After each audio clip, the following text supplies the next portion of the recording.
అందరికీ నమస్తే. ముందుగా బలభిమనస్ ప్రేక్షకులందరికీ స్వాగతం సుస్వాగతం. నేను ఒక ముఖ్యమైన విషయం చెప్పబోతున్నా. ఇది మెయిన్ స్కూల్ కానీ కళాశాలల చదువుతున్న విద్యార్థుల తల్లిదండ్రులకు చాలా చాలా ముఖ్యమైన విషయం. ఈ విషయాన్ని చూసైనా తల్లిదండ్రులు మార్పు రావాలి. ఉపాధ్యాయులను శిక్షించేంత స్థాయికి విద్యార్థులు ఎదుగుతున్నారు, కటకటాల పాలు చేస్తా ఉన్నారు.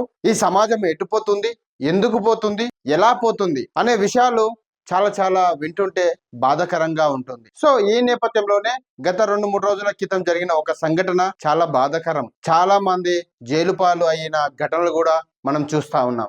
ఇంటర్మీడియట్ చదివే విద్యార్థులను సైతం పుస్తకాలతో కుస్తీ పడుతుంటారు. ఇంటర్లో మంచి మార్కులు తెచ్చుకోవడంతో పాటు ఎంసెట్, నీట్ లాంటి ఎంట్రన్స్ పరీక్షల్లో మంచి ర్యాంక్ సాధించడమే లక్ష్యంగా శ్రమిస్తుంటారు చాలా మంది విద్యార్థులు.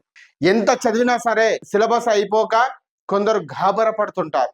ఇంటర్లో బాగా చదివితే లైఫ్ టర్న్ అవుతుంది అనుకుంటారు. అదే ఇంటర్లో తప్పుదోవ పడితే మాత్రం జీవితం చిన్నాభిన్నం అవుతుందని పెద్దలు చెబుతుంటారు. పెద్దల మాట సద్ది మూట అంటారు. ఇదే తరహాలో నాగర్ కర్నూలు జిల్లాకు చెందిన ఓ ఇంటర్ స్టూడెంట్ మాత్రం తన జీవితాన్ని మాత్రమే పాడు చేసుకోకుండా ఇతరుల జీవితాలను సైతం చీకట్లోకి నెట్టే నీచానికి ఒడిగట్టాడు. అదేందో మనం పూర్తి వివరాలు తెలుసుకుందాం. కొల్లాపూర్ మండలానికి చెందిన ఓ అబ్బాయి నార్కర్నూలులోని ఓ జూనియర్ కళాశాలలో ఇంటర్ ఫస్ట్ ఇయర్ చదువుతున్నాడు. తనతో పాటు చదువుతున్న 3 అమ్మాయిలను ప్రేమ పేరిట లోపరుచుకొని ఆ అబ్బాయి వారిపై పలుమార్లు అత్యాచారానికి కూడా పాల్పడినట్టు కూడా మనకు సమాచారం. అంతటితో ఆగకుండా వారితో చనువుగా మెలుగుతున్న సమయంలో తన మొబైల్ ఫోన్లో ఆ వీడియోలను, ఫోటోలను రికార్డు చేశాడు.